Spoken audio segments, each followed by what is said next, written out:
Alright guys, some of you may have watched the whole 15-minute video on the unopening. I'm going to do a quick condensed recap for the people that don't have the patience to watch a 15-minute video. So this was the first one that I opened. It is the Ultralight Boot. Some of the features, it's an all-leather shoe. I really like that the tongue is connected to the shoe so we don't have to worry about saw chips getting in there.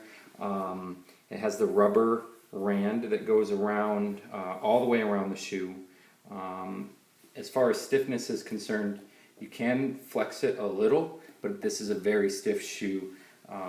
It will require a break-in period. There's no Gore-Tex in here, which is very good for me. I live in Southern California. It's nice and dry here. The inside of the shoe is leather also. There's two different kinds of leather. On the back half, it's a real soft, very pliable leather where you feel like you don't even need to wear socks with these boots. Not that I'm recommending you do that, but it feels like you could do that. And then as we get in further, it's a harder, and not hard by any means, but compared to this super luxurious stuff in the back, a smooth but slightly firmer leather.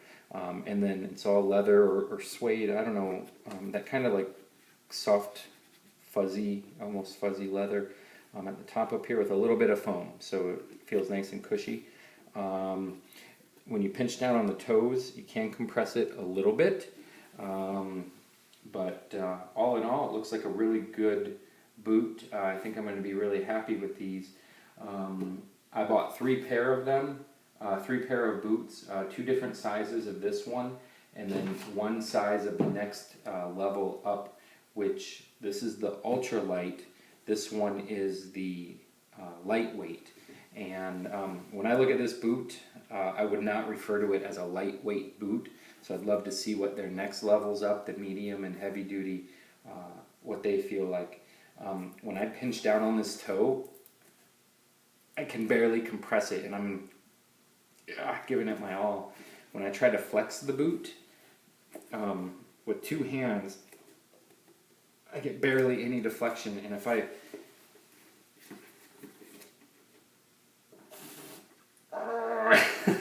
so you get the idea that giving it all my might has a lot of resistance. If you're a guy that wears spikes a lot, you might like boots like this more than the ultralight ones. A lot of the same features where leather all the way around, leather tongue that's completely connected with a nice soft lining. There is a little bit of a difference on the inside. You can pull the insoles out of the ultralights. Here's one of them. Nothing fancy, but we put our own footbeds in there anyways.